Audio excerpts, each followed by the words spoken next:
2, 3, nous irons au bois.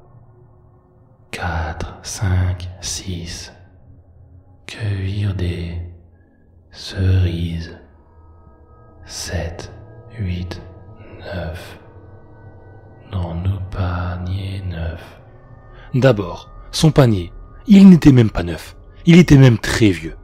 Il y avait des bouts d'osier qui en sortaient de tous les côtés, qui accrochaient toujours les manches de son pull quand elle ne se méfiait pas.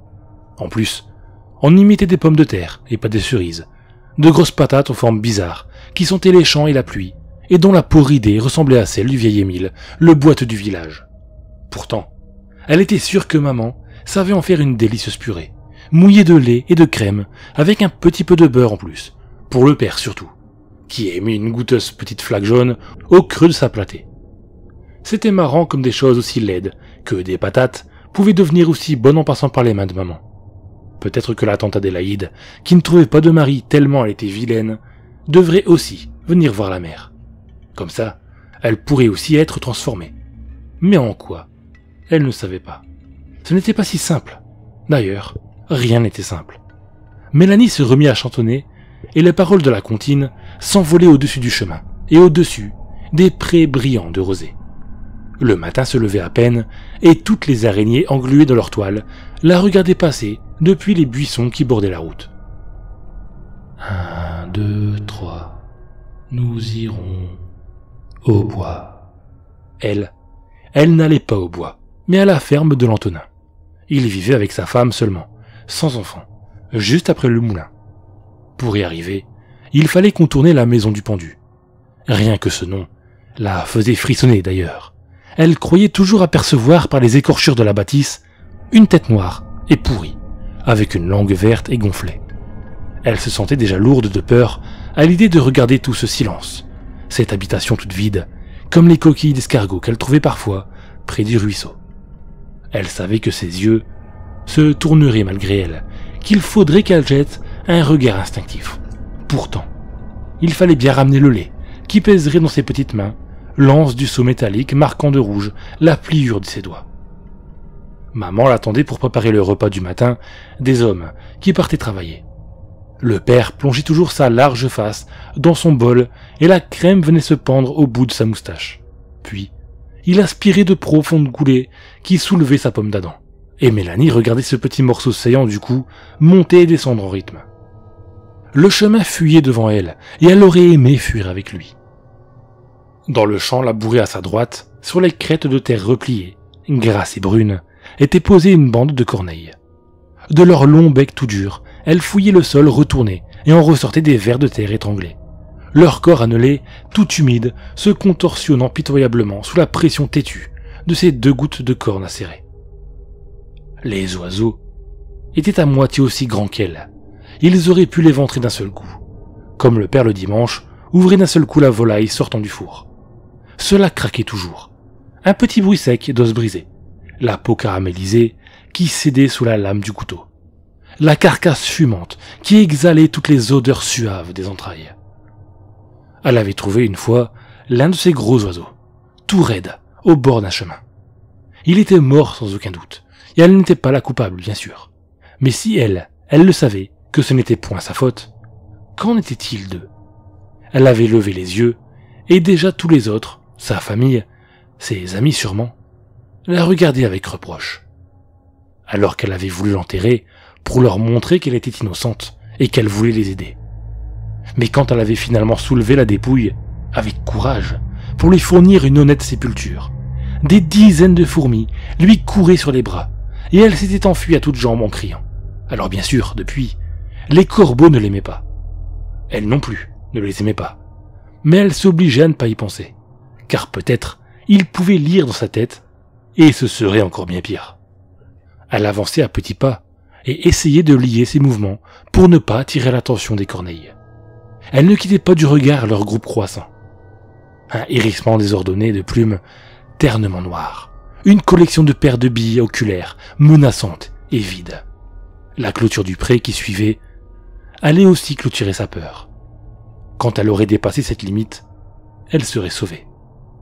Elles étaient trop occupées à se gaver de verre pour la poursuivre jusqu'à là-bas.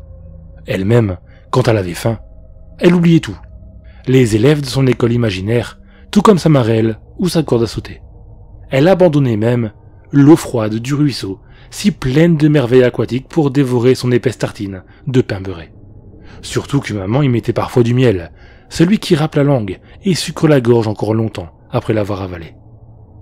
Retenant son souffle, la poitrine compressée, elle arrivait enfin à l'étendue verte piquée de pâquerettes qui signifiait son salut.